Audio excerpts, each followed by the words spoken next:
Here on this program, David Letterman. Do you believe in UFOs? Many people dismiss the stories of visitors from other worlds, but Whitley Strieber has written convincingly of such encounters since he says he was first visited by these aliens in 1985.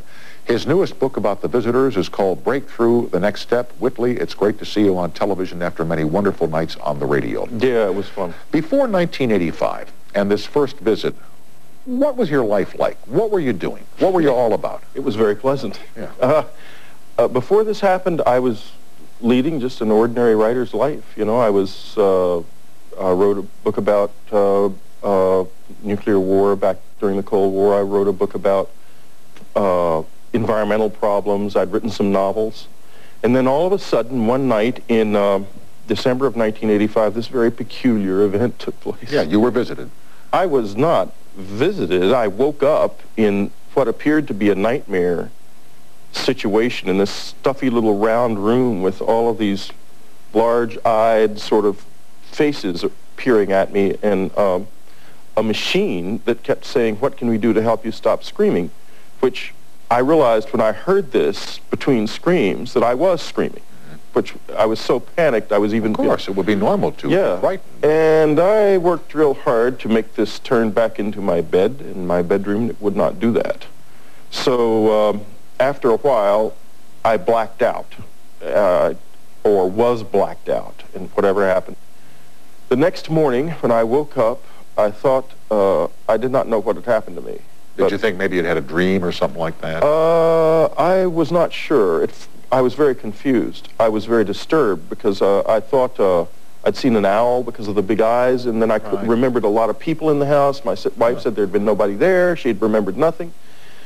And this bothered me a couple days. I went to the doctor because these images of these faces and the whole thing came in. And the doctor says, after he's listened to this, he says, "You're telling me you're taken aboard a flying saucer by a little green man."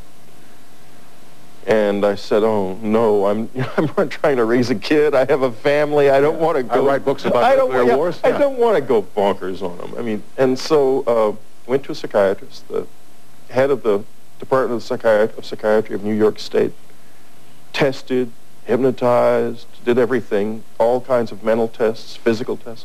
Nothing wrong with me. Still not. I'm still fine. Yeah. I even took lie detector tests to see if I was lying to myself. Many people have read your book, Communion. I've read your book, Communion, because I interviewed you on radio, and you caught my attention, okay? Yeah. How often do these people visit you? Well, I've had... And forgive me, and can you make this happen at will? Can you conjure this? A couple of times it's happened, yeah. I've spent 5 years on Breakthrough because I wanted it to be something that was really, really new, that would be useful to people who are having the experience and reassure them that it's something outside of themselves, which I think it is, and would be at least interesting to people who are saying, "Hey, how long can he string this thing out?" It's going to be a long time because I'm on to something, I'm pretty sure now. But and it certainly is better for you in terms of your professional career than writing about nuclear war in the Cold Age. Oh no, it's a nightmare. Really? It's a nightmare because of, I mean, we have the social life of dead bugs. My wife and I. We are not. Oh no, nobody. Are you kidding? People are they run in terror. I mean, in social situations. Oh my God! Here come the Striebers. Yeah, oh God! Don't bring them in the house. We don't know. They're going to bring all those bugs in with them. Exactly. Yeah. And it's tough for my kid. You know, he's a teenager, and teenagers can be difficult about this kind of thing. But getting back to the other thing. What does that mean? Teenagers can be difficult. Difficult? Yeah. Oh, it means a lot. It means that a young guy has to defend his father. Yeah. Yeah. Mr. UFO. It's not easy. Yeah. Yeah. But he does it. I mean, he's real loyal to me. I have to give him that. Good for him. Yeah, good for him. Good kid. And how do these people, these beings, how do they choose who they're going to appear to? Well, and by the way, I'm not sure I buy into all of this, but I'm not. I don't blame you. But I'm not going to knock it because I would never ask anyone to buy into it. What I'm trying to do is, this is for the people who've had experiences or think they may have experiences or want to have. It seems there's a little bit of an ethnic bias in the letters we get anyway. A lot of people of Irish extraction, American Indian extraction, a lot of people of color, black people, a certain amount of bias towards the Hudson Valley in upstate New York and California and Texas, a little bit more towards isolated areas than populated areas, but not that much. Mostly, the whole UFO thing, of it happening, people get abducted, taken aboard a flying saucer, laid on a table, and basically diddled with. I didn't get any letters about that. I get, you know, my family is involved. Our son, this is happening to our little boy, these little men. Typical example. Little men, they're men. Little, they call them little, the children do. They're small. Okay. Right. They might call them the boys, or the other kids, or the kids from another world, or the children will say that little men have visited me in the night, or and they're physically, these beings are small. And a lot of children involved. We get a lot of mail from kids. And are they threatening in any way? They can be very scary. Yeah, sure. Are they hostile or friendly? I wouldn't say that I've curious. I wouldn't say that I've been able to tell anything like that, and I wouldn't venture a guess about it. I feel they're very ethical, and I think that the reason they've been so slow in coming to us and just creeping slower, closer and closer, is that there's a big gulf between us. And, you know, they're much more advanced than we are, and they're not going to let us get into a situation where we feel the same kind of meaninglessness that like afflicts the people of Samoa and places when, you know. The great difficulty I always have in conjuring up that, you know, people come here in spaceships or flying saucers or whatever, and as you point out in your book, this may not necessarily be the case. These people might be visiting those who they visit in an entirely different plane, other than arriving here in a powered craft of some kind.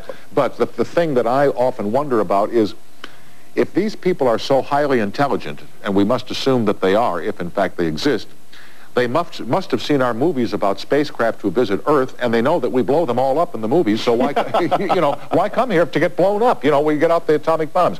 Let me do a fast commercial. Back with Whitley Strieber. Breakthrough, the next step after these messages.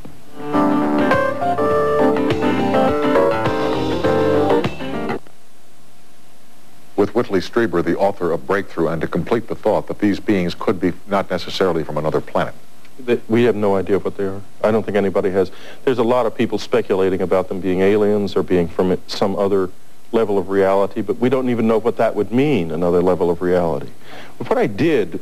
Well, but we do know that we use about 10% of this up here, and the other 90% goes unused. Well, you know, and possibly they know how to kick it into gear for us. In the book, that's what I'm saying I think it's about, that I don't think they're more intelligent than we are. I think that they have the use of more of their brain. I think they can see, like, beyond time, and I think we can, too. I think that's why they're here. I think they're trying to sort of draw us to their level. That's my thought. That's their purpose in coming here? Well, it certainly seems to be something along those lines. How have they changed you? I mean, are you smarter now than you were then? Are you brighter than you were then, more in tune with yourself? No, I'm not as scared as I used to be. I was a very frightened person without realizing it, but having dealt with them for 5 years now, I know everything there is to know about my fears, and I'm not, they're really, you know, I'm just deeply not afraid Can anymore. you communicate your fear to them? Did you? Well, by screaming you did. Yeah, I think I communicated my fear quite clearly. And do they now not scare you anymore? I don't think it's really ever been about that. I think my fear had to do with me. And what happened was, you know, I got 140,000 letters came in after I wrote Communion. I'm surprised only that few. Oh, no. I would think millions. No. That was a lot of letters for long, detailed descriptions of this. Most of the people were saying, I'm not as scared as you are when it happens to me. And I suddenly realized I was like on the extreme. There is a group of people, you'll find them in the UFO community and stuff, who are really scared. But the vast majority of people who have the experience really aren't. Very perplexed, and they'd like to know more. Yeah. Here is Jill on the toll-free in Hepburn, Saskatchewan. Hello. Hi. Good evening. Good. I was just wondering, I know it must be very frustrating. A lot of people don't believe you. Yeah. I was just wondering how you deal with it. Let's put it this way. It is very, very frustrating. There is the odd wall in my house with a hole in it that's been put there by my fist. Oh. I can get very angry about that. But I have got in this book some interesting, first of all, it's all multiple witness experiences. I told the visitors in my mind that I would not put anything in the book unless more than one person participated. It took 5 years, but gradually, coming with groups of people up to my cabin, reliable people I could trust, it built into a series of multiple witness encounters that tells you what this thing is about, really. And it's the first time anyone's done it. No one's ever done that before. Yeah, Jill, have you read any of Whitley's other books? No, I haven't. I have heard his name. I know that, but no, I haven't. And I think that also, in a way, I would never try to impose this on people. I think there's a reason. Like you said to me, if you don't believe it, I understand. Yeah, there's a reason that the visitors keep it secret. I mean, they are not trying to impose themselves on people. Therefore, I have in my book adequate, for someone who's had contact, this book's got proof in it. For someone who thinks it's probably real, this is going to take them over the edge. They're going to decide it probably is real. For someone who does not want to believe in this, the book's not going to push them. Jill, I'm glad you called. Thank you. Yeah. All right, thank you. Thanks for watching. Judy in Tampa, Florida. Judy, hello. Hi. Good evening. Hi, Judy. Hi. I was wondering if you had any marks left on your body, or any probes or anything like that. Oh, good. I'm going to win a bet. I had a bet with somebody as to whether or not the probe issue would be brought up. The deep probe question. The deep probe question. Oh, well, no, you can see me squirming in my chair. I'm thinking about the probe. Not the deep probe. Oh, God. Yeah, I have had. When I had my first experience, I was roughed up. There's no other way to describe it.